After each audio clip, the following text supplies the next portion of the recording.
In the autumn of 1648, after 30 years of devastating war across Europe, a series of treaties were signed in the Westphalian cities of Osnabrück and Münster. The Peace of Westphalia ended the 30 Years' War. But more than that, it established a principle that would define the modern world. That principle was sovereignty, the idea that each nation-state, no matter how large or small, holds exclusive authority over its territory and its people. And at the heart of that sovereignty lay a single defining power, the legitimate use of physical force. In 1919, the German sociologist Max Weber formalized this idea. The state, he argued, is the only human community that successfully claims the monopoly on the legitimate use of physical force.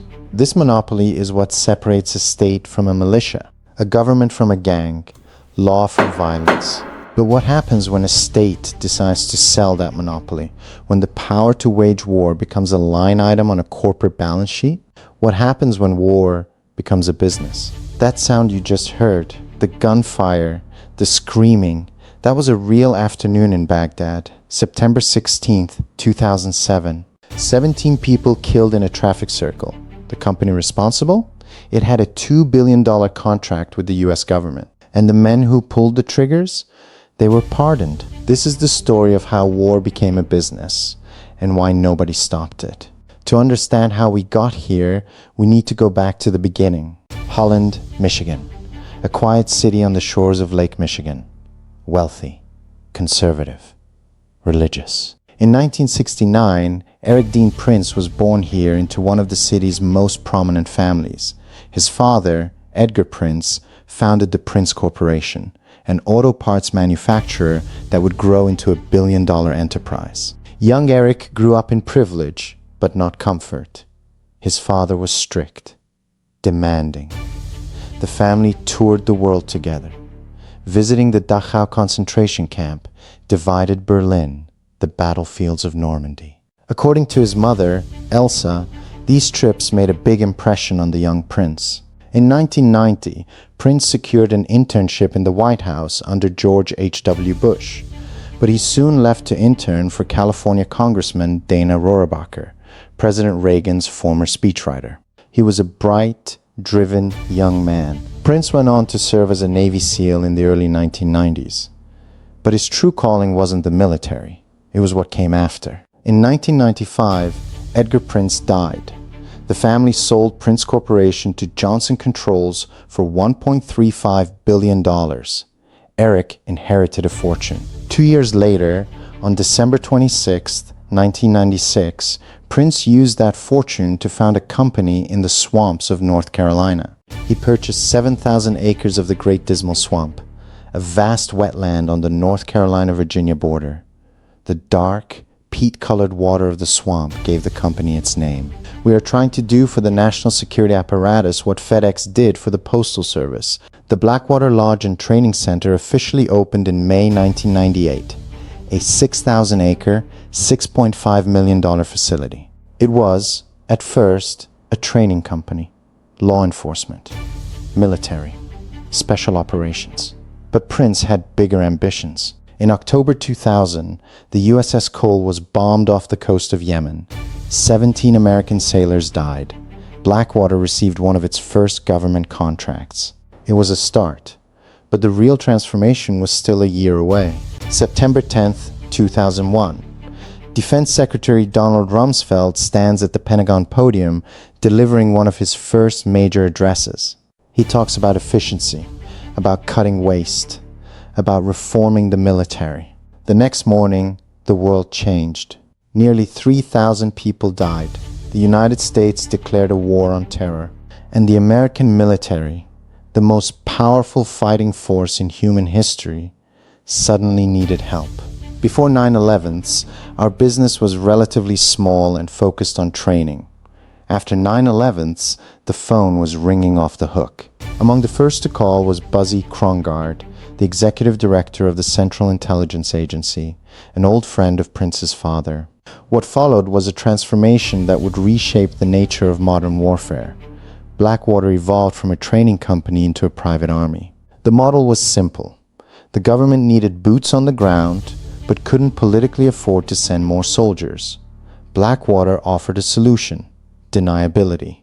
They could deploy these guys without having to claim US personnel were dying in war zones. It gave incredible flexibility for deniability. A dead soldier. That's a political event. Flag-draped coffin on the evening news. A mother on CNN demanding answers. But a dead contractor? That's just a cost of doing business. No flag. No funeral. No accountability. That's the business model. In 2002, Blackwater received a $5.4 million contract to provide security for the CIA station in Kabul, Afghanistan. It was the beginning of a gold rush, and the mother lode was about to open up. March 2003, the United States invaded Iraq. My fellow citizens, at this hour, American and coalition forces are in the early stages of military operations to disarm Iraq, to free its people, and to defend the world from grave danger.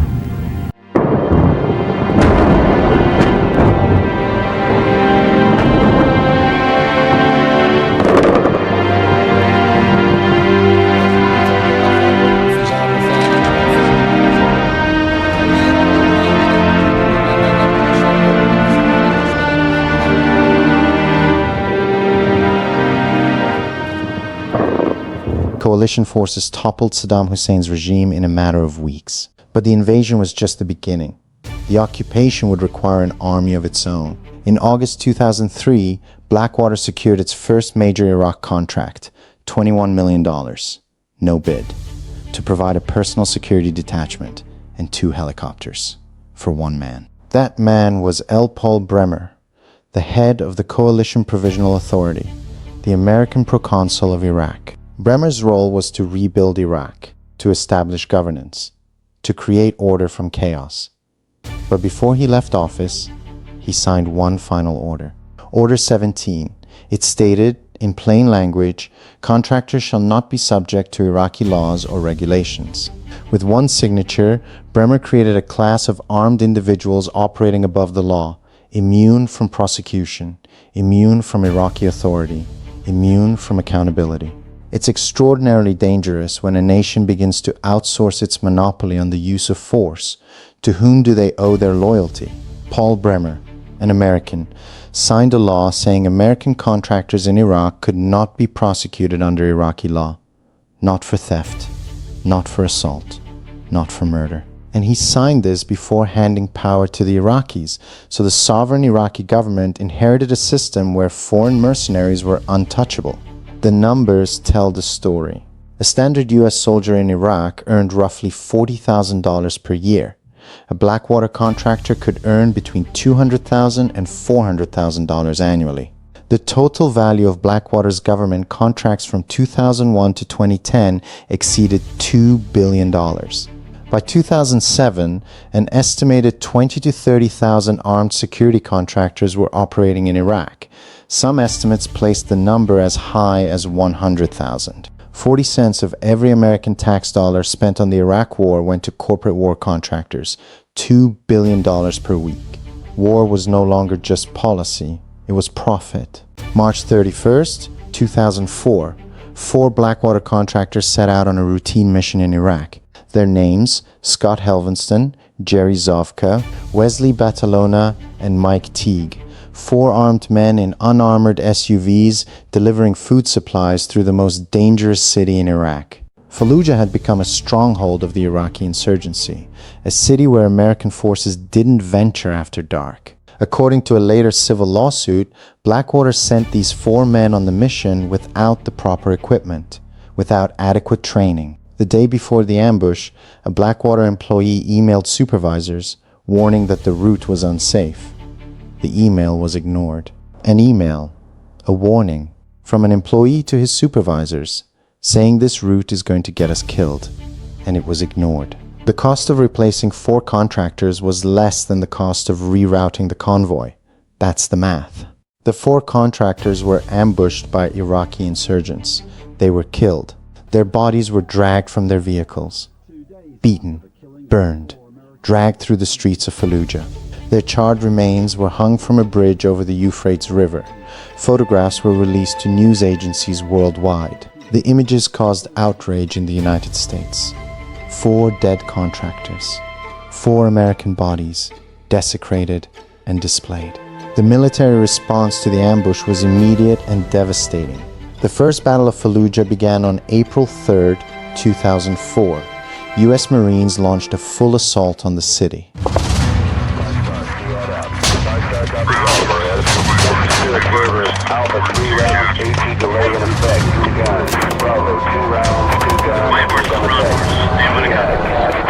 Within a week, American forces had taken a third of Fallujah, but the Iraqi government pressured the U.S. to withdraw. The battle was halted. 27 U.S. service members had been killed. 7 months later, the Second Battle of Fallujah was launched. This time, there would be no withdrawal. The city was systematically destroyed. 4 dead contractors, 2 major battles, an entire city leveled, because 4 men were sent through a death trap on a route someone had already flagged as dangerous. That's not strategy. That's the cost of doing business. 4 dead contractors had sparked 2 major battles and leveled an entire city. The Fallujah ambush was not an isolated incident. It was a symptom of something far deeper. Across Iraq, Blackwater contractors had developed a reputation. They drove convoys on the wrong side of the road. They rammed civilian vehicles. They fired weapons as warnings. Iraqis viewed them as aggressive, disrespectful, unjustifiably violent. In October 2007, the House Oversight Committee released a report. The numbers were staggering. 195 shooting incidents from the beginning of 2005 through September 2007. Blackwater fired first in over 80% of escalation of force incidents. In 2007 alone, the State Department reported 56 shooting incidents involving Blackwater. Before Nisour Square, Blackwater contractors had already killed 21 Iraqi civilians and wounded 27 more. U.S. contractors in Iraq had a motto: "What happens here today stays here today." 195 shooting incidents in 2.5 years, more than 1 every 5 days. And in 80% of cases, Blackwater fired first. This wasn't self-defense. This was policy. This was not a single bad day. This was a culture, a system designed to operate without accountability. September 16th, 2007, a Sunday. Just before noon in Baghdad, a bomb explodes near a guarded compound. Employees of USAID are meeting inside. The compound needs to be evacuated. A Blackwater security detail is assigned to escort the diplomats back to the green zone. 4 armored vehicles drive ahead to clear traffic through Nisour Square. What happens next in that square will be disputed for years, but the outcome is not in question. The Blackwater contractors open fire. 17 Iraqi civilians are killed. 20 more are wounded. Among the dead, a doctor, a teacher, a man standing outside his rug shop, a father of a newborn baby girl. 17 people, in the middle of the day, in a traffic circle. A doctor, a teacher, a father with a newborn. They were just living. And then they weren't. Blackwater claimed the guards were responding to gunfire, that they acted in self-defense. The evidence told a different story. The FBI conducted an investigation. Their conclusion, at least 14 of the 17 Iraqis killed were killed without cause. It was obviously excessive. The civilians didn't have any weapons to fire back. Radio logs depicted a hectic 8 minutes in which the guards repeatedly reported incoming gunfire. Prime Minister Maliki demanded Blackwater be expelled. He ordered the company's license revoked. Maliki tried to kick them out. He ordered their license revoked. And then he backed down. Because Blackwater was so embedded that without them, the entire security apparatus would collapse. Without them, the security situation would deteriorate even more quickly. 17 people were dead. The FBI said at least 14 were killed without justification. And the company responsible was still operating, still armed, still above the law. In December 2008, the U.S. Department of Justice filed criminal charges against 5 Blackwater guards. The case would take 6 years to reach trial. In 2014, a federal jury heard 2.5 months of testimony. Nicholas Slatin, first-degree murder, life in prison. Paul Slough, 13 counts voluntary manslaughter, 15 years. Evan Liberty, 8 counts voluntary manslaughter, 14 years. Dustin Hurd, 6 counts voluntary manslaughter, 12.5 years. Jeremy Ridgway, cooperated, 1 year and 1 day. This verdict is a resounding affirmation of the commitment of the American people to the rule of law. For the families, it was a measure of justice. Incomplete. Delayed. But real. Murder. Manslaughter. A jury of their peers said, "You are guilty." For the families, it was the first time anyone had been held accountable. The first time the system worked. Then, on December 22, 2020, President Donald Trump pardoned all 4 convicted guards. Slatin, Slough, Liberty, Hurd, all pardoned, all free. Life in prison, 15 years, 14 years, gone, pardoned, free. The families watched as the men who killed their loved ones walked out of prison. And Erik Prince? He's hosting a podcast, advising presidents. United Nations experts, the pardons violate U.S. obligations under international law. The message was clear. In the business of war, accountability is temporary, but profit is permanent. The Nisour Square massacre destroyed Blackwater's name, but not its business. In February 2009, the company was renamed Z Services. Prince resigned as CEO. In 2010, Z was renamed Academy.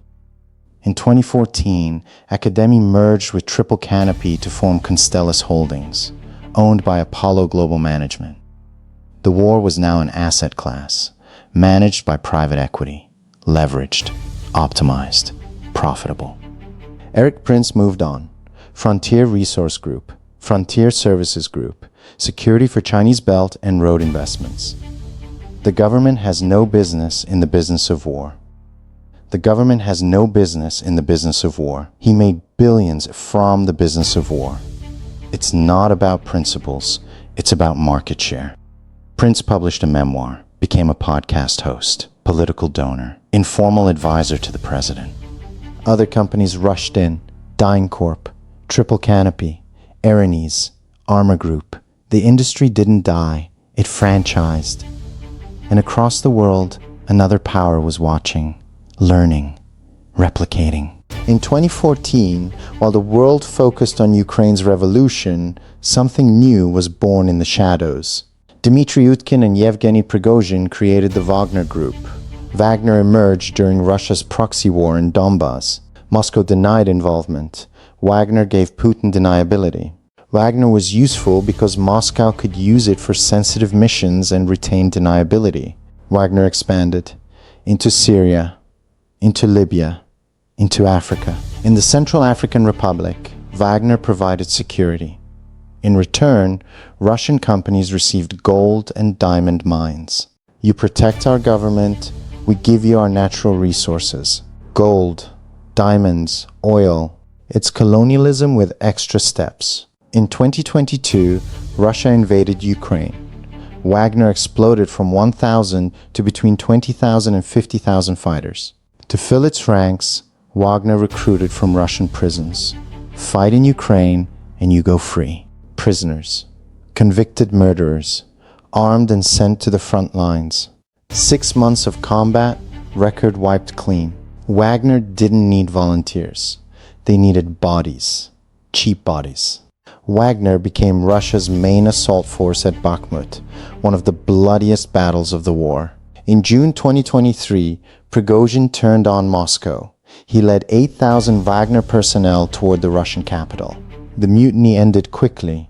2 months later, Prigozhin died in a plane crash. Wagner was rebranded as the Africa Corps under Russia's Ministry of Defense. Wagner dies.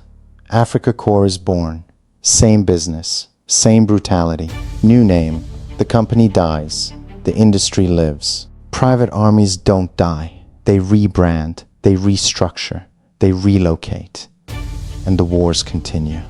We return to where we began, a principle established in 1648, a definition written in 1919. The Peace of Westphalia established sovereign states hold exclusive authority. Max Weber refined this.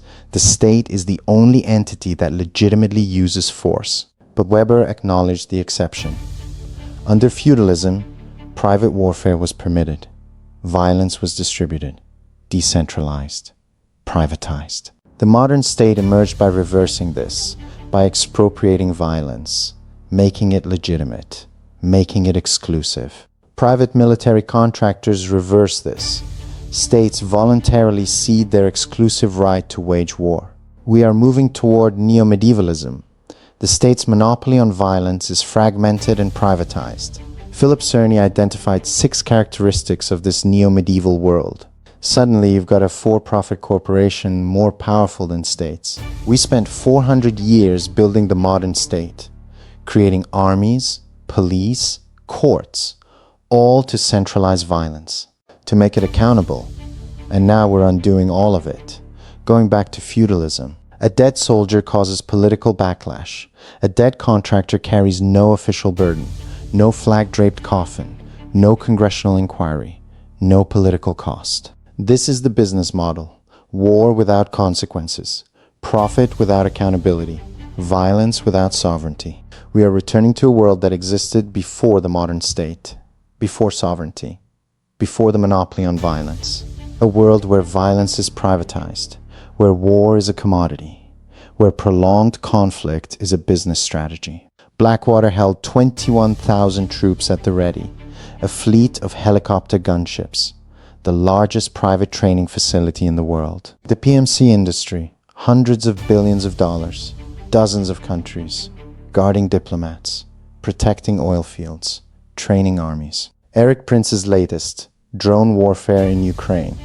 SEC filings reveal his involvement. Drone warfare, autonomous weapons, AI-targeted strikes, no soldiers, no coffins, just algorithms making kill decisions.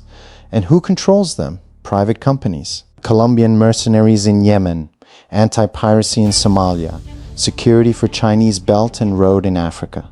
The question is, who controls the private armies? And to whom do they owe their loyalty? When a private army is more powerful than a government, who do they obey? When a contractor earns 10 times what a soldier earns, where does their loyalty lie? When war is profitable, who benefits from peace? Max Weber's monopoly has been broken, not by revolution, not by invasion, but by contract, by invoice, by profit margin. The state didn't lose its monopoly on violence, it sold it. We return to Nisour Square.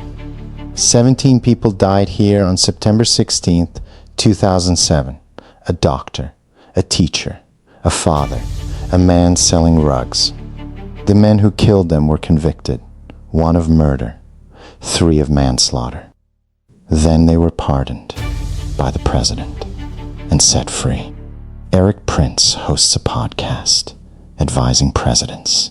His company changed its name 3 times. It still operates, still profits, still wages war. The Wagner Group was reborn as the Africa Corps.